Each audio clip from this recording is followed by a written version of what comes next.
அனைவருக்கும் வணக்கம் and welcome back to our channel spiritual with Raji. எல்லாரும் எப்படி இருக்கீங்க? எல்லாரும் நல்லா இருக்கணும்னு இறைவன்கிட்ட பிரார்த்தனை பண்ணிக்கிறேன். வாங்க வீடியோக்குள்ள போகலாம். இன்னைக்குள்ள வீடியோ பார்த்தீங்கன்னா என்னென்ன வேலைகள்லாம் நான் செஞ்சேங்கிறத உங்ககிட்ட காமிச்சிருக்கேன். அதை தான் இன்றைக்கும் காட்ட போகிறேன். ஏன்னா ஒரு ஹவுஸ் ஒய்ஃப் அப்படின்னாலே ஏதாவது ஒரு வேலை இருந்துக்கிட்டு தானே இருக்கும் இல்லைங்களா? அந்த மாதிரி அதை தொடர்ந்து பார்க்குறதுக்கு முன்னாடி ஹேர் க்ரோத்தை பற்றி நிறைய சகோதரிகள் கேட்டிருந்தீங்க, மாத கணக்காக கேட்டிருந்தீங்க. இது எப்படி சொல்லுங்க அப்படின்னு. அந்த அளவுக்கு எனக்கு ஹேர் க்ரோத் இருக்கா அப்படின்னு எனக்கு தெரியல. ஆனால் பார்த்தீங்கன்னா இது வந்து ஒரு 4 வருஷத்துக்கு அப்புறமா வளர்ந்த முடி. நான் வந்து திருப்பதியில் 4 வருஷத்துக்கு முன்னாடி மொட்டை போட்டு ஒரு வேண்டுதல்னால மொட்டை போட்டு அதுக்கப்புறம் வளர்ந்த முடி. இந்த அளவுக்கு வந்து நான் முடியெல்லாம் பாதுகாத்தது கிடையாது, முதல்ல சொல்லிக்கிறேன். ஆக்சுவலாக நல்லா இடுப்பு கீழே இருக்குன்னு சொல்லுவோம்ல, அந்த மாதிரி எனக்கு நல்ல ஒரு ஹேர் க்ரோத் இருந்துச்சு. ஆனால் அது எரிச்சல் தட்டும். என்னடா இவ்வளோ இருக்குது, எப்போ பார்த்தாலும் வேர்த்து கொட்டும், ஒரு டக்குன்னு தலை வர முடியாது, ஒருத்தரோட ஹெல்ப் வேணும், அடிக்கடி சிக்காகிக்கிட்டே இருக்கும். அதனால் இந்த முடியை நினச்சாலே ஒரு கோபம் வரும். ஆனால் அந்த மொட்டை போட்டதுக்கப்புறம் இந்த 4 வருஷத்துக்கு அப்புறம் தான் பார்த்தீங்கன்னா பெரிய சேஞ்சஸ். இந்த முடிவை வேணான்னு சொல்லிட்டோம், இது வளர்கிறதுக்கு எவ்வளோ கஷ்டப்பட வேண்டியதாக இருக்குது அப்படின்னு. சரி வாங்க, என்னென்ன டிப்ஸ் எல்லாம் நான் ஃபாலோ பண்ணுறேன் இந்த 4 வருஷத்தில் அப்படின்றத உங்ககிட்டே ஷேர் பண்ணிக்கிறேன். முதல் விஷயம், ஒரு பவுல் ஃபுல்லாக ஒரு நாளைக்கு கருவேப்பிலை எடுத்துக்கோங்க. கருவேப்பிலை ஒரு சாதாரண டிப் மாதிரி தான் இருக்கும். அதாவது இந்த 4 வருஷத்தில் முடி வளரணுன்றதுக்காக இல்லை, இதோட டேஸ்ட்டு எனக்கு பிடிக்க ஆரம்பிச்சு இந்த கருவேப்பிலையை ஸ்கிப் பண்ணுறதே இல்லை. இது என்கிட்ட இருக்கக்கூடிய ஒரு நல்ல குணம்னு கூட சொல்லலாம். இந்த கருவேப்பிலையை வேஸ்ட் பண்ண மாட்டேன். ஏன்னா இதோட மனம் வந்து எனக்கு அந்தளவுக்கு ஒரு பிரியமாக பிடிக்க ஆரம்பிச்சிருச்சு. கருவேப்பிலை ஒரு நாளைக்கு ஒரு பவுலுன்னு எடுத்துக்கோங்க. நீங்கள் சாம்பாரில் போட்டாலும் சரி, இல்லை காரக்குழம்புல போட்டாலும் சரி, இல்லை நீங்கள் இதை துவையில் அரைச்சி சாப்பிட்டாலும் சரி, கருவேப்பிலை சாப்பிடுங்க. அப்படியும் இல்லைன்னா சும்மா ஒரு கைப்பிடி அளவுக்கு நீங்கள் கருவேப்பிலை காலையில் வெறும் வயிற்றுல எடுத்துக்கோங்க. இல்லைன்னா ஒரு இனுக்குன்னு சொல்லுவோம்ல, அந்த ஒரு இனுக்கு கருவேப்பிலையாவது எடுத்துக்கோங்க. நல்லா வெறுவாயில் மென்று சாப்பிட்டு அப்படியே பச்சையாகவே சாப்பிட்டுட்டு நல்லா சுடு வார்ம் வாட்டர், அதாவது ரொம்ப கொதிக்கிற தண்ணி இல்லாமல் ஓரளவுக்கு நீங்கள் குடிக்கலாம். நான் அப்படியே தான் பச்சை தண்ணி இருந்தால் பச்சை தண்ணியை குடிச்சிருவேன். ஏன்னா எனக்கு பிடிக்குங்கும் போது அது எல்லாத்துலேயும் சேர்த்துருவேன் நான். குழந்தைங்க சாப்பிடணும், ஏன்னா நிறைய குழந்தைங்களுக்கு வந்து இந்த ஹேர் க்ரோத்துங்கிறது இப்போல்லாம் சின்ன பிள்ளைங்கள்லேருந்து யாருக்குமே இருக்கிறது இல்லை. ஸோ என்ன பண்ணலான்னா, அந்த குழம்புல அரைச்சி ஊற்றி பாருங்கள். இப்போ நீங்கள் காரக்குழம்பு வைக்கிறீங்க அப்படின்னா தேங்காய் அரைச்சி ஊற்றோம்ல, அதில் வந்து கருவேப்பிலை ஒரு பவுல் அளவுக்கு அரைச்சி ஊற்றி பாருங்கள். டேஸ்ட்டு வந்து ரொம்பலாம் அந்த கருவேப்பிலை மணம்லாம் ரொம்ப வராது. அப்படியே வந்தாலும் அது மணமாக தான் இருக்கும். செகண்ட் டிப் பார்த்தீங்கன்னா, இந்த தேங்காய். நீங்கள் இந்த தேங்காயை மார்னிங் டிஃபன் அப்போ வதக்கி கொடுக்குறதோ இல்லை அரைச்சி குழம்புல ஊற்றுறதோ இல்லாமல் ஒரு 2 சில்லு தேங்காய் மட்டும் நாம் இயற்கையாகவே டெய்லி சாப்பிட்டுக்கிட்டே இருந்தோம்னா ஸ்கின் க்ளோவும் கிடைக்கும், நல்ல ஹேர் க்ரோத்தும் கிடைக்கும். நீங்கள் செக் பண்ணி பாருங்கள். அடுத்ததாக பார்த்தீங்கன்னா இந்த எண்ணெய், இது வந்து அம்மா அரைச்சி கொடுத்த எண்ணெய். இதை பற்றி இது எப்படி அரைக்கணும், எப்படி வீட்டிலே ரெடி பண்ணணுங்கிறதெல்லாம் நான் அடுத்தடுத்த வீடியோவில் சொல்கிறேன். நான் பொதுவாக சொல்கிறது என்னென்னா, நாட்டு செக்கு தேங்காய் எண்ணெய் வாங்கிக்கோங்க. செக்கில் அரைச்ச தேங்காய் எண்ணெய் வாங்கிக்கோங்க. அதில் தான் கொஞ்சம் பார்த்தீங்கன்னா அது மர செக்கான்னு கேட்டு வாங்குங்க. மரச்செக்கில் வாங்கும்போது பார்த்தீங்கன்னா சூடு ஹீட் வந்து அந்த பொருளோட தன்மையை மாற்றாமல் இருக்கும். அதனால் மரச்செக்கு தேங்காய் எண்ணெய் வாங்கிக்கோங்க. வாங்கி ஒரு 10 mlக்கும் கம்மியாகவே நம்ம டெய்லியுமே அப்ளை பண்ணிட்டோம். நல்லா தலையை குளிக்க வைக்காமல் கொஞ்சமாக லைட்டாக எடுத்து அப்படின்னு நம்ம ஸ்கேல்ஃப்லலாம் நம்ம அப்ளை பண்ணிட்டோம் அப்படின்னா நல்ல ஹேர் க்ரோத் இருக்கும். நெக்ஸ்ட் டிப் என்னென்னா, இந்த மாதிரி கிளிப்பு பேண்டெல்லாம் வச்சப்போல இந்த மாதிரி நம்ம ஹேர் ஸ்டைல் பண்ணும்போது ஏதாவது ஒரு கிளிப் நம்ம யூஸ் பண்ணிக்கிட்டு இருப்போம் இல்லையா, அந்த கிளிப் எல்லாமே 1 மாதத்துக்கு மேலே, அதாவது ஸ்டோன் கிளிப்பெல்லாம் நம்ம அப்படி தூக்கி போட முடியாது காசு கொடுத்து. அட்லீஸ்ட் இந்த பேண்டெல்லாம் 1 மாதத்துக்கு மேலே யூஸ் பண்ணாதீங்க. அப்படியே அந்த 1 மாதம் நம்ம யூஸ் பண்ணால் கூட அதை நல்லா சுடுதண்ணியில் லைட்டாக வார்ம் வாட்டரில் மைல்டாக இருக்கக்கூடிய ஷாம்பு எடுத்து நல்லா வாஷ் பண்ணிவிட்டு நல்லா வெயிலில் காய வச்சு யூஸ் பண்ணுங்கள். இது டெய்லியுமே நம்ம இன்றைக்கி ஒரு பேண்டை போடுறோன்னா நாளைக்கு வேறு பேண்டை போடுவோம் இல்லையா, அப்படி போடும்போது அந்த பேண்டை நல்லா வாஷ் பண்ணி காய வச்சுங்க. நமக்கு இந்த பேன் தொல்லைகள் இது எதுவும் வராது. இன்னொரு விஷயம், பெண்களுக்கு எதனால் முடி அதிகமாக கொட்டுது அப்படின்ற ரீசன் என்னென்னா, ஓவராக வேலை பார்ப்போம், ஓவர் திங்கிங் பண்ணுவோம். இன்னொரு விஷயம், தலை ஏற்றி கொண்டு போட்டுருவோம். நானுமே கொண்டு போட்டுட்டு தான் வேலை பார்க்குற ஆள்.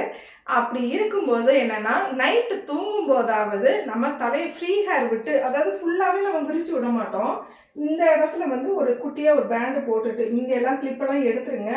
எடுத்துட்டு குட்டியாக இந்த இடத்துல பேண்டு லூஸாக போட்டுட்டு நம்ம படுக்கும்போது நைட்டு தான் அதிகப்படியான ஹேர் க்ரோத் ஆகும் அப்படின்னு சொல்கிறாங்க. இவ்வளோ நேரம் பொறுமையாக என்னோட ஹேர் க்ரோத் டிப்ஸை பற்றியும், அது மட்டும் இல்லாமல் நான் எப்படி ஒரு என்னோட முடியை உதாசீனப்படுத்தியிருக்கேன், அது மட்டும் இல்லாமல் அதோட அருமை பெருமைகள்லாம் தெரிஞ்சு இப்போ எப்படி ஃபாலோ பண்ணுறேங்கிறத பற்றி தெளிவாக சொல்லியிருப்பேன். அதை நீங்கள் பொறுமையாக கேட்டிருப்பீங்க. அதுக்கு முதல்ல நன்றி. இதை பற்றி இன்னொரு விஷயமும் சொல்லணும். இதெல்லாம் வீட்டில் இருக்கக்கூடிய பொருட்களை வச்சு நமக்கு இயற்கை கொடுத்த பொருட்களை வச்சு நான் என்னென்ன டிப்பெல்லாம் ஃபாலோ பண்ணுறேன் என்னோடய ஹேர் க்ரோத்துக்குன்றதை தான் உங்கள்கிட்ட ஷேர் பண்ணேன். இதை இப்படியே நீங்கள் ஃபாலோ பண்ணணும் அப்படிங்கிற அவசியம் இல்லை. அப்படியே ஃபாலோ பண்ணாலும் அதில் தப்பும் இல்லை. ஏன்னா நம்ம ஒரு ட்ரீட்மெண்ட் எடுத்தோ இல்லை அதிலேருந்து நம்ம கற்றுக்கிறத விட இது வீட்டில் இருக்கக்கூடிய ஒரு பாட்டி வைத்தியம் ஆரம்ப காலத்துலேருந்து நம்ம அம்மா நமக்கு என்ன செஞ்சாங்களோ அதை நான் எப்படி ஃபாலோ பண்ணேன் அப்படிங்கிறத உங்கள்கிட்ட ஷேர் பண்ணியிருக்கேன். இது ஃபாலோ பண்ணுறதும் ஃபாலோ பண்ணாததும் அவரவருடைய விருப்பம். சரி வாங்க, என்னடா திரும்பி பிரம்ம முகூர்த்த பூஜையா அப்படின்னு நீங்கள் நினைக்கலாம். ஏன்னா லாஸ்ட் வீடியோவில் பிரம்ம முகூர்த்தம் மட்டும் முக்கியம் இல்லை, எல்லாமே வாழ்க்கைக்கு முக்கியம்னு சொல்லியிருப்பேன். அதுக்காக முக்கியம் இல்லாத ஒன்று கிடையாது. ஏன்னா நான் மோஸ்ட்லி கிட்டத்தட்ட இப்போயோட ஒரு 1.5 வருஷத்துக்கிட்ட ஆயிடுச்சு. இந்த 1.5 வருஷத்தில் பிரம்ம முகூர்த்தத்தை பற்றி பிரம்ம முகூர்த்த பூஜையை பற்றி தான் ஸ்பெஷலாக சொல்லியிருக்கேன் இல்லையா. சரி இனிமேல் வந்து எல்லாத்தையும் மிக்ஸ் மேட்ச் பண்ணி ஒரு கெட் ரெடி வித் மீ, அதுக்கப்புறமா குக்கிங், அதுக்கப்புறம் கிச்சனில் செய்யக்கூடிய வேலைகள், அதுக்கப்புறம் ஆர்கனைசிங், அதுக்கப்புறம் க்ளீனிங், அந்த மாதிரி பிரம்ம முகூர்த்தம் வித் பிரம்ம முகூர்த்தம். பிரம்ம முகூர்த்தம் இல்லாமல் நான் எந்த வீடியோவுமே கொடுக்கக்கூடாது அப்படிங்கிற ஒரு கான்செப்ட் தான் எனக்கு. என்ன ஒன்று, அதை வந்து கொஞ்சம் நேரத்தில் முடிச்சிடணும். ஒரு 2 நிமிஷம் இல்லை 3 நிமிஷம், அதுவும் இல்லை 1 நிமிஷத்துக்குள்ளே முடிக்கணும். ஏன்னா பிரம்ம முகூர்த்தம் இல்லாமல், இந்த பிரம்ம முகூர்த்த நேரம் இல்லாமல் நிச்சயமாக இது எதையுமே என்னால் ஒரு பெரிய இடத்துக்கு கொண்டு போக முடியாதுன்னு தான் சொல்லணும். ஏன்னா என்னோடய ஸ்டார்டிங் பாயிண்ட்டே இந்த பிரம்ம முகூர்த்தம் தான். ஏன்னா இந்த நேரத்துக்குள்ளே நான் எழுந்திருக்கலை அப்படின்னா நிச்சயமாக என்னாலாம் இவ்வளோ சவாலுக்கு இடையில் வீடியோ கொடுக்க முடியாது அப்படின்னு தான் சொல்லணும். ஏன்னா இந்த 2 நாள் பார்த்திங்கன்னா அவ்வளோ சோர்வு, அவ்வளோ டயர்டு. எதுக்கு சோர்வு வருது, ஏன் மைண்டில் ஒரு ரிஃப்ரெஷ் இல்லாமலே இருந்துச்சு. எதனால் இப்படி இருக்குது அப்படின்னே தோணல. ஒரு சிலர் கண்ட்ரிஷ்டின்னு சொல்லலாம், ஒரு சிலர் எனிதிங் என்னவோ இருக்கலாம். எனக்கு ஏதோ ஒரு மாதிரி டல்லாகவே இருந்த மாதிரி இருந்துச்சு. அது மட்டும் இல்லை, மனசுக்குள்ளே ஒரு பதட்டம்னு சொல்லுவோம்ல. எப்பயுமே வந்து எனக்கு பிரம்ம முகூர்த்த பூஜை நான் ஸ்டார்ட் பண்ணி கொண்டு போகும்போது எனக்கு இந்த பதட்டம் இருந்ததில்லை.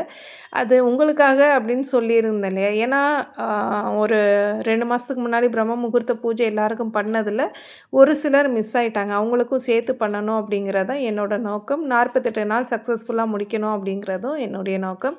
இது சக்ஸஸ்ஃபுல்லாக முடிக்கிறதுக்குள்ளே எனக்கு இதை முடிச்சிருவோமான்ற ஒரு கேள்வி எப்பயுமே இத்தனை வருஷத்தில் இந்த மாதிரி எனக்கு தோணுனதே கிடையாது. என்னை அறியாமல் ஒரு பதட்டம். ஏன்னா ஃபஸ்ட்டு ஒரு நாள் பிரம்ம முகூர்த்த பூஜை முடிச்சுட்டு அடுத்த 2 நாள் ஃபுல்லாகவே டயர்டாயிட்டேன்னு சொல்லியிருந்தேன். அதுக்கப்புறம் தான் நான் பிரம்ம முகூர்த்த பூஜையை மறுபடியும் எப்படியோ பிடிச்சிட்டேன் அப்படின்னு ஷார்ட்லேயுமே சொல்லியிருப்பேன். இந்த மாதிரி ஒரு பதட்டம் கொடுத்துக்கிட்டே இருக்கிறனாலையும் ஒரு மாதிரி மைண்ட் அப்செட்டாக இருக்கோ என்னவோ தெரியல. மற்றபடி என்னால் ஒரு சோர்வோட வீடியோவும் என்னால் ஒரு சுறுசுறுப்பாக எடுக்க முடியலை.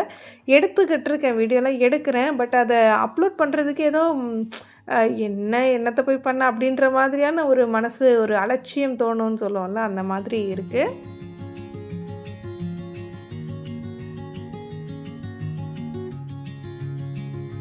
அப்புறம் ஒரு சிஸ்டர் கேட்டிருந்தீங்க, இந்த பேக்ரவுண்ட் மியூசிக் எல்லாம் எங்கேருந்து எடுக்கிறீங்க அப்படின்னு கேட்டிருந்தீங்க. இதில் வந்து பார்த்திங்கன்னா ஆடியோ லைப்ரரி அப்படின்னு வரும். இது யூடியூபர்ஸ்க்காகவே கொடுத்தது. மற்றபடி எந்த பாடலும் இன்னைய வரைக்கும் எந்த ஒரு வீடியோலையுமே நான் கொடுத்ததில்ல. ஒரே ஒரு டைம் கொடுத்து என்ன ஆகிடுச்சுன்னா அது காப்பிரைட் வந்துருச்சு. ரொம்ப கஷ்டமாகி போச்சு. கிட்டத்தட்ட ஒரு வாரம் ஃபுல்லாக வீடியோ எடுத்து, லாங் வீடியோ எடுத்து, மொத்தத்துக்கு 7 நிமிஷமோ 8 நிமிஷம் தான் அந்த வீடியோவே. நான் எடுத்ததில் செகண்ட் வீடியோ அதில் தான் போட்டிருந்தேன். போட்டு பார்த்தீங்கன்னா காப்பிரைட் வந்துருச்சு அப்படிங்கவும் ரொம்ப மனசு கஷ்டமாயிடுச்சு. அப்போ கூட எனக்கு காப்பிரைட்னால் ரொம்ப பெரிய ஐடியாலாம் கிடையாது. அது கொஞ்ச நாள் கழித்து தான், கிட்டத்தட்ட ஒரு 3-4 மாதம் கழித்து தான் டிலேட்டே பண்ணினேன். மானிட்டைசேஷனுக்கு கொஞ்சம் முன்னாடி தான் டிலேட்டே பண்ணினேன். அந்த மாதிரி பேக்ரவுண்ட் மியூசிக்னால் ஆடியோ லைப்ரரின்னு யூடியூப்லேயே கொடுப்பாங்க, செட்டாக கொடுப்பாங்க. நான் கூட ப்ளேலிஸ்ட்டு போட்டிருந்தேன். இப்போ எனக்கு அதாவது பார்த்திங்கன்னா நிறைய வீடியோஸ் எடுக்கிறதுனால கொஞ்சம் அந்த ஸ்டோரேஜ் அதிகமாகிறதுனால ப்ளேலிஸ்ட்டு வேணான்னு அதை எடுத்துட்டேன். இதுக்கு முன்னாடி வரைக்கும் இதிலே ப்ளேலிஸ்ட் ஆடியோ லைப்ரரின்னு தனியாகவே வச்சுருந்தேன். நீங்கள் எல்லாருமே பார்த்து தேவைப்பட்டால் நீங்கள் எடுத்துக்கலாம் அப்படின்றதுக்காக. நீங்கள் சர்ச் பண்ணாலே வரும், க்ரீன் கலரில் இருக்கும். நீங்கள் அதை பார்த்து ஒவ்வொன்றா நீங்கள் போனீங்க அப்படின்னா நிறைய சாங்ஸ் இருக்குது. ஒரு 200க்கும் மேற்பட்ட சாங்ஸ் இல்லை, மியூசிக் இருக்குது. 200க்கும் மேற்பட்ட மியூசிக் இருக்குது. தேவைப்பட்டால் நீங்கள் செக் பண்ணி பாருங்கள். அப்புறம் ஜலதீபம் பற்றிலாம் நிறைய பேர் கேட்டிருந்தீங்க. ஆக்சுவலாக பார்த்தீங்கன்னா இந்த வீடியோ கொடுக்குறதுக்கு முன்னாடி இதை கூட கொஞ்சம் தள்ளி கொடுத்துக்கலாம் அப்படின்ட்டு நான் கிச்சனில் நிறைய சேஞ்சஸ் பண்ணியிருக்கேன். சிலலாம் சொல்ல முடியாது, ஏன்னா நீங்கள் இப்போ பார்க்குற கிச்சனுக்கும் நான் அடுத்து கொடுக்குற வீடியோவுக்கும் கொஞ்சம் டிஃப்ரென்ஸ் இருக்கும். நிறைய சேஞ்சஸ், எப்படி ஈஸியாக நம்ம கிச்சனை மெயின்டைன் பண்ணலாம், ஆர்கனைஸ் பண்ணினா கூட, இப்போ ஒரு டெக்கரேட் பண்ணுறோம் இல்லையா, அப்படி டெக்கரேட் பண்ணால் கூட ஈஸியாக ஆர்கனைஸ் பண்ணுற மாதிரி நிறைய விஷயங்கள் நம்ம கிச்சனில் மாற்றிருக்கேன். இதெல்லாமே அடுத்தடுத்த வீடியோவில் கண்டிப்பாக கொடுக்குறேன். எனக்கு இருந்த டைமிங்கில் இருந்த ஒரு சின்ன ஒரு மனசு ஒரு மாதிரி பாரமாக இருந்தனால இந்த வீடியோலாம் கொடுக்குறதுக்கு டிலே ஆகிடுச்சு. நிச்சயமாக அடுத்தடுத்து நான் தொடர்ந்து இன்னொரு நாள் விட்டு வீடியோ ரெகுலராக கொடுப்பேன். புதுசாக வித்தியாசமான ஒன்றும் இல்லை, வீட்டில் வேலை பார்க்குறது தான். ஆனாலும் அதை கொஞ்சம் யூனிக்காக கொடுக்கறதுக்கு இன்னமுமே ட்ரை பண்ணுறேன். எல்லாத்தையும் கலந்து கொடுக்குறேன். ஏன்னா வாழ்க்கைன்னு எடுத்துக்கிட்டால் எல்லாமே இருக்கணும். அதே மாதிரி தான் என்னோடய வீடியோவும். என் வீடியோ பார்க்குறீங்க அப்படின்னா அதில் நிறைய விஷயங்கள் இருக்கணும். ஒரே விஷயத்தை போட்டு கொடுத்துக்கிட்டே இருக்காமல் நிறைய விஷயங்கள் இருக்கணும். அதுலேயும் உங்களுக்கு பயன்படக்கூடிய விஷயங்கள் நிறைய இருக்கணும்னு நினைக்கிறேன். இதை இன்னமும் நான் ட்ரை பண்ணி கொண்டு போகிறேன். நிச்சயமாக அடுத்தடுத்து வர வீடியோவும் சரி, இதுக்கு முன்னாடி நான் கொடுத்த வீடியோவும் உங்களுக்கு பிடிக்கும்னு நம்புகிறேன். இந்த வீடியோ உங்களுக்கு பிடிச்சிருந்தா மறக்காமல் ஷேர் பண்ணுங்கள், சப்ஸ்கிரைப் பண்ணுங்கள், கமெண்ட் பண்ணுங்கள். மறக்காமல் ஹைப்ன்ற ஆப்ஷனையும் ப்ரெஸ் பண்ணுங்கள். நன்றி, வணக்கம்.